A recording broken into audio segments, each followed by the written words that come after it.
Voilà, débat qui portera cette semaine sur la politique migratoire de la France, avec en toile de fond cette question sur ce dossier. Emmanuel Macron est-il devenu en la matière un père fouettard? Pour débattre avec vous, Isabelle Thomas, on accueille Laurence Maillard-Meignery. Bonjour, merci d'être avec nous. Vous êtes députée de La République En Marche d'Ille-et-Vilaine.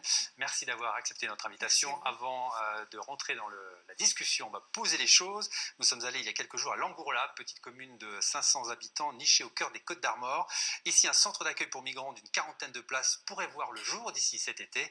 La municipalité l'installerait dans une ancienne maison de retraite, projet qui suscite une polémique. Regardez. Alors je vais vous présenter un studio qui présente un kitchenette. Voici un des 24 logements qui ont accueilli pendant 2 décennies des personnes âgées et qui pourraient dès l'été prochain héberger des demandeurs d'asile.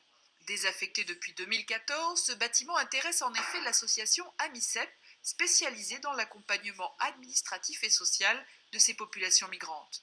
Mais quand le maire de Langourla a évoqué cette perspective lors de ses vœux aux administrés, les réactions ont été plutôt hostiles, d'autant que le site jouxte l'école publique. Ce sont des gens qui ont déjà été triés, je dirais entre guillemets, au niveau national, et c'est des gens qui aujourd'hui sont en attente de leur droit d'asile ou de leur titre de séjour sur le territoire. Donc voilà, ce sont ni des terroristes ni des délinquants, ce sont des gens comme vous et moi. Depuis, le sujet anime les conversations, notamment dans l'un des bars du village, qui affiche pourtant son goût de l'exotisme. C'est un projet qui tombe comme ça du ciel, sans explication. Il aurait peut-être mieux valu commencer par les explications. Je vois pas pourquoi ça pourrait nous effrayer. Ça peut être bien pour la commune, je pense, pour faire vivre les commerces, etc. Faire vivre ce bourg de 530 habitants et surtout redonner une fonction à ce site que la commune nouvelle du Méné a acheté pour sauvegarder les capacités d'accueil des personnes âgées sur le territoire. Malheureusement, les projets engagés jusque-là ont tous échoué, d'où l'engouement des élus pour cette opportunité. Le dernier mot restera au préfet. Il n'est pas certain que le préfet soit d'accord avec cette possibilité de faire venir des gens ici. Le vote du conseil municipal n'interviendra que le 8 février. Alors on le voit bien dans cet exemple, l'avis de la population est très contrasté. Je questionne les deux élus aujourd'hui. Est-ce que dans ce genre de dossier, l'accueil des migrants, il faut obligatoirement passer par la consultation de la population et la mise en place par exemple d'un référendum local? Laurence Maillard-Meignery. Sans aller au référendum local, on connaît les situations, pour celles que je connais mieux en Ille-et-Vilaine, quand les associations agréées par l'État, en l'occurrence l'équivalent de la MICEP, c'est Coalien en Ille-et-Vilaine, l'organisation des CADA, donc des centres d'accueil d'hébergement des demandeurs d'asile, se passe très bien. En fait, il y a le besoin de concertation, une volonté politique d'abord, ça c'est inévitablement le maire qui doit être acteur de cet accueil, et quand la concertation a lieu, l'explication sur les profils des personnes accueillies et rassurer la population, parce qu'un CADA, c'est aussi très encadré, avec les associations qui accompagnent les demandeurs d'asile dans un temps donné et qui assurent aussi une partie de leur intégration. Donnons-nous la chance d'expérimenter l'accueil des migrants, c'est un peu ce que vous dites. On fait plus qu'expérimenter, on le fait déjà.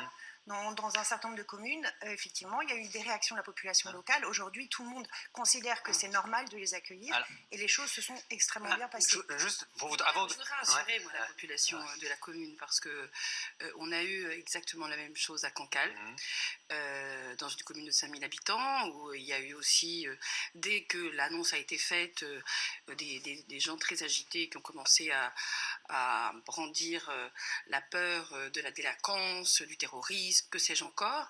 Et puis, le maire a ouvert le débat. Et puis, finalement, on s'est rendu compte de quoi? Que la population, la plupart des citoyens, étaient beaucoup plus en faveur de l'accueil que contre. Et qu'il y avait une poignée d'agités, finalement, qui résistaient. Ça se passe bien dans certaines communes, ça se passe un peu moins bien dans une ville comme Rennes. Regardez le cas de la délinquance générée par les mineurs isolés. C'est un vrai problème qui existe aujourd'hui. Oui, mais justement, peut-être que les conditions d'accueil ne sont pas exactement les mêmes. Et là, quand justement la population est concertée, quand il y a des associations, des citoyens qui prennent en charge l'alphabétisation, les associations qui font du sport avec les migrants, etc., ça se passe très bien. Un chiffre, en Bretagne, 2832 places d'accueil. En un an, entre 2016 et 2017, le nombre de demandeurs d'asile a augmenté de 40%. Concrètement, est-ce que la Bretagne doit faire plus dans l'accueil des migrants par rapport à d'autres régions? Est-ce qu'elle peut faire plus ou est-ce qu'elle peut faire moins? La question, c'est est-ce qu'elle peut faire mieux? C'est tout l'enjeu du débat actuel. Mais c'est faire mieux en termes d'accueil, mieux en termes d'hébergement et mieux en termes d'intégration quand elle intègre. Donc voilà, on fait face aussi à une situation qui est complexe et qui se recentralise à Rennes, puisque c'est le premier accueil est désormais à Rennes. Donc il faut que les services de l'État accompagnent et ça. Il y a une forme d'embolie aussi au niveau des services et du traitement des demandes. Voilà, ça reste une échelle tout à fait on va parler de la circulaire acceptable. Oui, mais justement, ça représente quand même 0,1% de la population bretonne. Donc je pense qu'on peut faire mieux. Et de toute façon, la France aujourd'hui n'est pas à la hauteur de l'accueil des réfugiés. On va en parler après. Par rapport aux autres pays européens, on va en parler. On va en parler justement. Un mot sur la circulaire Coulomb, justement, qui prend en compte cette situation. Il y a un double objectif. Mieux accueillir, on va dire, les demandeurs d'asile. L'État va faciliter par exemple l'accès aux repas d'urgence, va raccourcir les délais d'instruction des dossiers de moitié, va renforcer aussi l'apprentissage du français, la formation professionnelle. Benoît Hamon parle aujourd'hui de politique du gouvernement infâme et injuste et oui, en fait, il y a deux choses. Il y a le projet de loi dont vous parlez, qui, sous couvert de réduire les procédures, en réalité diminue le droit de recours finalement des migrants. Donc c'est pas exactement ce que j'appellerais une amélioration. Et par contre, surtout peut-être, il augmente la possibilité du temps de rétention dans les camps de rétention. Dans les centres de rétention. Quand on sait ce que ça représente, c'est pas forcément. Quant à la circulaire. La réponse de Laurence Maillard. Oui, mais puisque vous parliez de la circulaire Coulomb, je signale juste qu'elle trie les gens dans les centres d'hébergement et elle propose d'avoir un suivi administratif dans les centres d'hébergement d'urgence, alors que c'est complètement contraire au principe de l'hébergement d'urgence. D'ailleurs, la réponse de Laurence Maillard-Magnoret. Sur le projet de loi Asile-Migration dont vous parliez, c'est vraiment l'enjeu. L'enjeu, c'est de mieux accueillir et de donner toute sa Non, mais les centres vont devenir des gares de triage. Il ne s'agit pas de ça. Il s'agit de mieux accueillir. Donc de réduire les délais d'attente, c'est plus que la moitié. En général, c'est 12 à 14 mois pour les traitements de demande d'asile et les recours qui vont avec. Disons que là, on essaie de passer à 6 mois pour fluidifier aussi. Mieux accueillir, c'est-à-dire accueillir dans des conditions, héberger les personnes, les intégrer. Et le projet de loi, il ne fait pas que réduire le délai d'attente, c'est aussi un certain nombre de mesures très intéressantes pour l'intégration des demandes, de ceux qui obtiennent français, la formation professionnelle. Voilà, formation professionnelle. C'est un plus, non, Isabelle Thomas? Un passeport santé, c'est très important. Toutes les associations le demandent. Le passeport santé, c'est essentiel. S'il y a des moyens budgétaires. Les moyens vont être discutés au Parlement, à l'Assemblée nationale, et c'est tout l'enjeu de la discussion qui va être menée au printemps prochain. Je voudrais justement qu'on commente un chiffre, celui d'un rapport de la Cour des comptes qui estime à seulement 4% des déboutés aujourd'hui sont expulsés. Donc se pose aujourd'hui aussi l'efficacité de la reconduite à la frontière. Thomas. Moi, je ne sais pas si... On a le droit Est-ce que l'efficacité est un gros mot dans la politique d'immigration? Ceux qui n'ont pas... D'abord, il y a plusieurs questions qui se posent. Ce n'est pas parce qu'on n'a pas le droit d'asile, suivant les règles du droit d'asile, qu'on doit être conduit à la frontière automatiquement.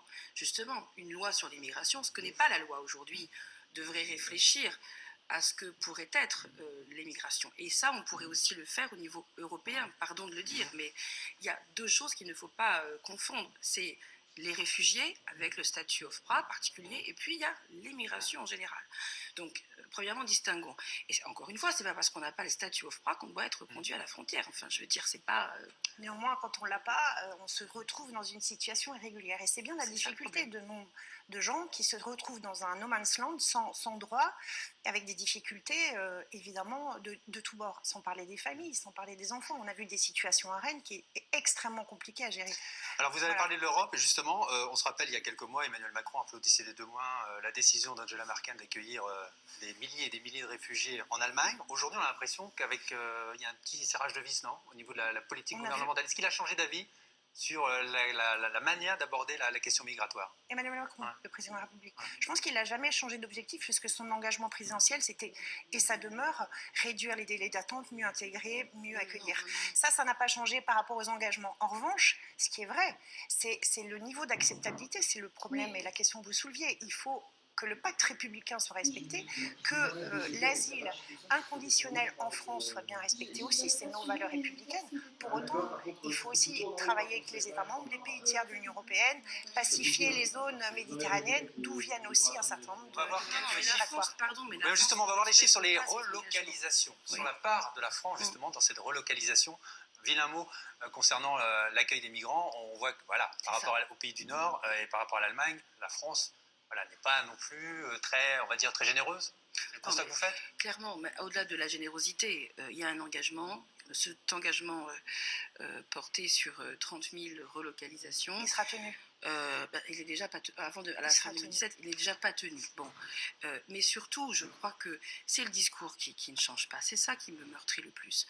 C'est-à-dire que on se pose la question d'abord de comment on va refuser finalement les migrants. Au lieu de se dire, on est quoi ? On est des barbares ou on est des gens civilisés ?